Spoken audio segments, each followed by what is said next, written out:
बिस्मिल्लाहिर्रहमानिर्रहीम। अस्सलाम वालेकुम नाज़रीन, मैं हूं मोहम्मद बिलाल और आप देख रहे हैं मेरा यूट्यूब चैनल। उम्मीद करता हूं कि आप सब खैरियत से होंगे, जहां कहीं भी होंगे खुश होंगे, खुशियां और आसानियां ही बांट रहे होंगे। नाज़रीन किराम, इतिहास में शायद पहली मरतबा ऐसा हुआ है कि पाकिस्तान और भारत ने एक जैसा मौक़िफ़ इख्तियार किया है। जी हाँ नाज़रीन, रूस और यूक्रेन के तनाज़े को लेकर पाकिस्तान और भारत जो है वो एक ही पेज पर दिखाई दिए हैं। पाकिस्तानी इस हवाले से क्या मौक़िफ़ इख्तियार किया, भारत ने क्या मौक़िफ़ इख्तियार किया, और जो यहाँ असल सवाल उठता है वो ये है कि पाकिस्तान और भारत ने आखिर एक जैसा मौक़िफ़ क्यों इख्तियार किया। तो आज की इस वीडियो में डिटेल से इस पर बात करेंगे। उसके अलावा अक़वाम मुत्तहिदा की जनरल असम्बली में रूस के ख़िलाफ़ एक करारदाद मंजूर की गई। इस करारदाद के हक़ में कितने ममालिक ने वोट दिया और इस करारदाद की मुखालफत में कितने ममालिक ने वोट दिया, और कितने ऐसे ममालिक हैं कि जिन्होंने इस करारदाद की वोटिंग में सिरे से हिस्सा ही नहीं लिया।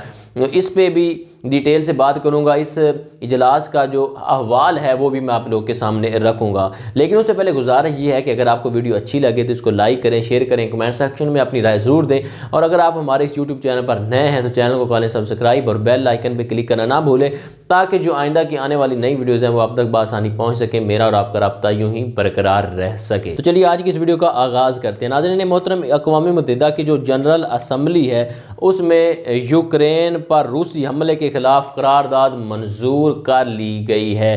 141 ममालिक ने इस करारदाद के हक़ में वोट दिया।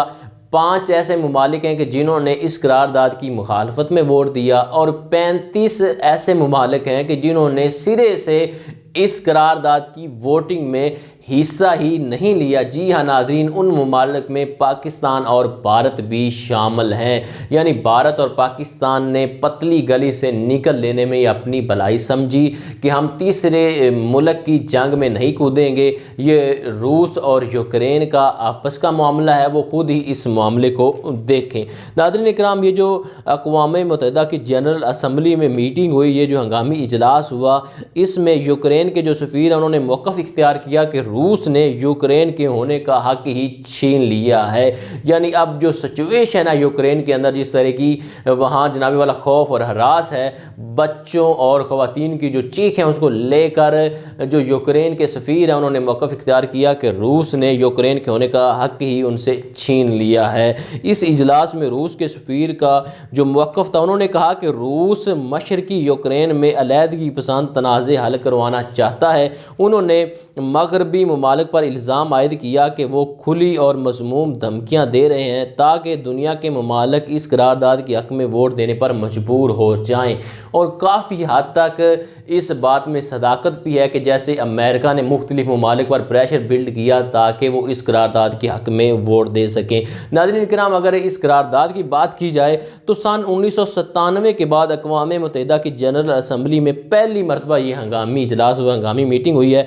इस करारदाद के ज़रिए रूसी हमले की मज़म्मत की गई है। यानी इस इजलास में जो रूस ने यूक्रेन पर हमला किया, सबसे पहले नंबर पर उसकी मज़म्मत की गई, और रूस को फिल फौर जो है वो अपनी फ़ौज वापस बुलवाने और रूस को जंग बंद करने का रूस से मुतालबा किया गया। ये थी जी इस इजलास का अहवाल जो मैंने आप लोगों के साथ शेयर किया। अब आते हैं कि इस हवाले से पाकिस्तान और भारत का क्या मौक़िफ़ है।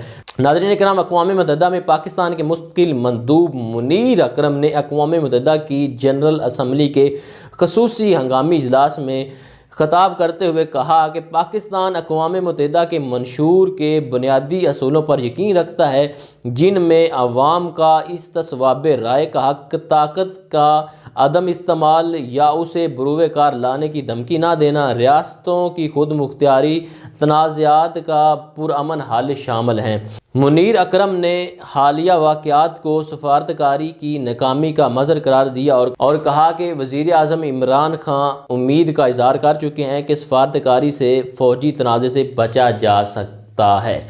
यानी जो वहाँ पाकिस्तान ने मौक़िफ़ इख्तियार किया वो यही था कि یہ جو سارا معاملہ ہے، یہ جو یوکرین اور روس میں جو تنازع ہے، اس کا واحد حل جو ہے وہ سفارتکاری ہے، مذاکرات کے ذریعے ہی اس کا حل جو ہے وہ نکالا جا سکتا ہے، لڑائی سے اس کا حل جو ہے وہ نہیں نکل سکتا۔ اور جو وہاں پاکستانی مندوب ہیں جناب والا منیر اکرم صاحب، انہوں نے یہ امید ظاہر کی ہے کہ یہ جو اب دوسرا دور ہے روس اور یوکرین کے مذاکرات کا، یہ امید ہے کہ یہ مذاکرات کامیاب ہو جائیں گے۔ اور اگر بات کی جائے انڈیا کے بھارت کے موقف کی، اسی طرح اقوام متحدہ میں انڈیا کے جو مستقل مندوب ہیں ٹی ایس تریمورتی نے ووٹنگ سے انڈیا کے اجتناب کے بعد کہا کہ انڈیا کی پہلی ترجیح یوکرین میں پھنسے اپنے شہریوں بالخصوص طلباء کو نکالنا، یعنی وہاں جو یوکرین کے اندر بھارتی شہری ہیں یا جو وہاں ان کے جو طلباء ہیں، سب سے پہلی ترجیح انڈیا کی بھارت کی یہی ہے کہ وہ اپنے شہریوں اور اپنے جو طلباء ہیں ان کو وہاں سے نکالیں۔ اس کے بعد انہوں نے جنگ بندی کا بھی مطالبہ کیا اور کہا کہ جو امدادی کارروائیاں وہ بھی نہیں رکنی چاہیے، اور اس امید کا انہوں نے بھی اظہار کیا کہ یہ جو سارا تنازع ہے یہ سفارتکاری کے ذریعے، مذاکرات کے ذریعے ہی حل ہو سکتا ہے۔ تو اس سے ناظرین یہی پتہ چل رہا ہے کہ پاکستان اور بھارت کا جو موقف ہے روس اور یوکرین کو لے کر وہ سیم ہے، وہ ایک جیسا ہے۔ پاکستان اور بھارت جو ہے وہ روس اور یوکرین کے تنازع کو لے کر ایک پیج پر دکھائی دے رہے ہیں۔ لیکن ناظرین یہاں جو سوال پیدا ہوتا ہے وہ یہ ہے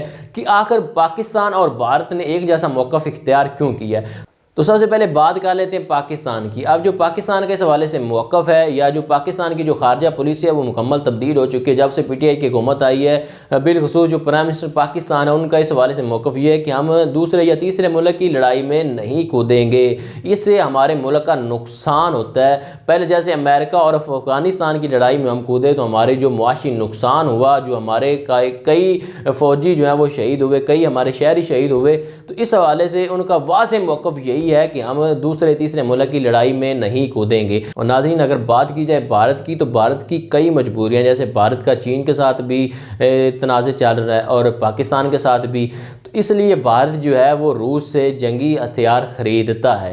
اور اگر بات کی جائے امریکہ کی، تو امریکہ کی بھی بھارت کو سرپرستی حاصل ہے، لیکن امریکہ نے ان ممالک پر پابندی عائد کر دی ہے کہ جو روس سے جنگی ہتھیار خریدتے ہیں۔ تو اس لیے بھارت پہ اس خطرے کی تلوار بھی لٹک رہی ہے کہ کہیں جو امریکہ ہے وہ ہم پر بھی پابندی عائد نہ کر دے۔ تو یہ تھی فی الحال کے لیے اہم ترین اپڈیٹ جو میں نے آپ لوگوں کے ساتھ شیئر کی۔ ملتے ہیں ایک نئی ویڈیو کے ساتھ، تب تک کے لیے اللہ نگہبان۔